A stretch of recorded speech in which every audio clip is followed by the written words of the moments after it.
ಇದೆಲ್ಲದರ ಮಧ್ಯೆ ಇವತ್ತು ಕಾಂಗ್ರೆಸ್ ಸರ್ಕಾರದ ವಿರುದ್ಧ ಸ್ವಪಕ್ಷ ಶಾಸಕರೇ ಅಸಮಾಧಾನ ವ್ಯಕ್ತಪಡಿಸಿದ್ರು ಅನುದಾನದ ವಿಚಾರದಲ್ಲಿ.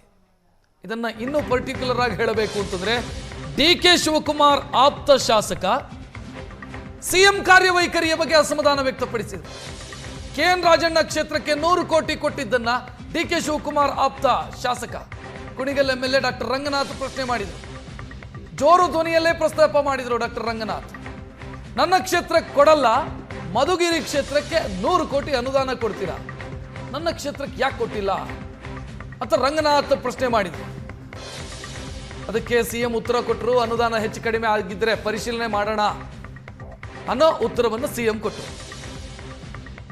ತಾಲೂಕು ಮಾನ್ಯ ಸಭಾಧ್ಯಕ್ಷರೇ, 20 ಜನ ರೈತರಿಗೆ ಮಾತ್ರ ಅಲ್ಪಾವಧಿ ಸಾಲ ಕೊಟ್ಟಿದ್ದಾರೆ. ಮಾನ್ಯ ಸಭಾಧ್ಯಕ್ಷರೇ, ನನ್ನ ತಾಲೂಕಲ್ಲಿ 4 ಲಕ್ಷ ಪಾಣಿ ಇದೆ, ಸುಮಾರು 1 ಲಕ್ಷ ಜನ ರೈತರಿದ್ದಾರೆ. ಕೇವಲ ಅಲ್ಪಾವಧಿಯಲ್ಲಿ 20 ಜನಕ್ಕೆ ಮಾತ್ರ ಸಾಲ ಕೊಟ್ಟರೆ ಯಾವ ಕಾರಣಕ್ಕೋಸ್ಕರ ಈ DCC ಬ್ಯಾಂಕು ಮತ್ತು ಇನ್ನಿತರದ್ದು ಬೇಕು? ಇವತ್ತು ನಬಾರ್ಡಿಂದ ಸಾಲ ಬರುತ್ತೆ ಅಂತಂತಾರೆ, ಅದನ್ನು ಸಹ ತಾನೇ ಟ್ಯಾಕ್ಸ್ ಪೇಯ್ಡ್ ಮನಿ ಅಲ್ವೇ? ಅದು ಭಾರತ ಸರ್ಕಾರದಾಗಲಿ ನಬಾರ್ಡಿಂದ ಆಗಲಿ ಇದು ನಾನು ಕೇಳ್ತಿರೋದು ಮಾನ್ಯ ಸಭಾಧ್ಯಕ್ಷರು, ರೈತರ ರಕ್ಷಣೆಗೆ ಬರಬೇಕಾಗಿದೆ.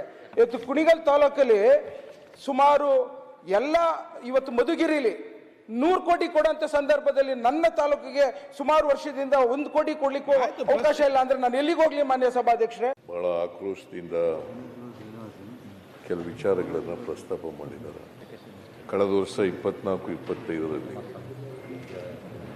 5,600 ಕೋಟಿ ಕಮ್ಮಿ ಬಡ್ಡಿ ದರದಲ್ಲಿ ನಬಾರ್ಡಿಂದ ಬರಬೇಕಾಗಿತ್ತು. ನಾವು ಬಂದಿದ್ದು ಕಡಿಮೆ ಆದದ್ದು 2,185 ಕೋಟಿ, 185 ಕೋಟಿ, 3,415 ಕೋಟಿ ಮಾತ್ರ ಬಂದದ್ದು. ಸೊ ಹಾಗಾಗಿ ಆ ಪ್ರಪೋರ್ಷನೇಟ್ ಆಗಿ ಕಡಿಮೆ ಆಗಿದೆ ಸಾಲ. ಬಟ್ ಮಧುಗಿರಿ ಪ್ರಸ್ತಾಪ ಮಾಡಿದ್ರು, ಮಧುಗಿರಿನಲ್ಲಿ ಅಲ್ಲಿ ಜಾಸ್ತಿ ಕೊಟ್ಟಿದ್ದಾರೆ, ಇಲ್ಲಿ ಕಡಿಮೆ ಕೊಟ್ಟಿದ್ದಾರೆ ಅಂತಕ್ಕಂಥ ಮಾತುಗಳನ್ನು. ಮಧುಗಿರಿನಲ್ಲಿ 26% SC/ST ಜನಾಂಗದವ್ರು ಇದ್ದಾರೆ. ಕುಣಿಗಲ್ನಲ್ಲಿ ಬರೀ 8% ಮಾತ್ರ SC/ST ಜನಾಂಗದವ್ರು ಇದ್ದಾರೆ. ಹಾಗಾಗಿ ಅಲ್ಲಿ ಸ್ವಲ್ಪ ಜಾಸ್ತಿ ಕೊಟ್ಟಿರ್ಬೋದು. ಈ ವರ್ಷ ಇದು ನಾರಾಯಣ ಸ್ವಾಮಿ ಈಗ ರಂಗನಾಥ್ ಹೇಳಿದಿರಲ್ಲ ಸರ್, ಕಾನೂನು ಪ್ರಕಾರವಾಗಿ ಏನು ಮಾಡಬೇಕು, ತಾರತಮ್ಯ ಆಗಿದ್ದರೆ ಆ ತಾರತಮ್ಯನ ನಿವಾರಣೆ ಮಾಡ್ತಕ್ಕಂಥ ಕೆಲಸವನ್ನು ಮುಂದಿನ ವರ್ಷದಿಂದ ಮಾಡ್ತೀವಿ ಅಂತಕ್ಕಂಥ ಮಾತುಗಳನ್ನು ಈ ಸಂದರ್ಭದಲ್ಲಿ ಹೇಳಲಿಕ್ಕೆ.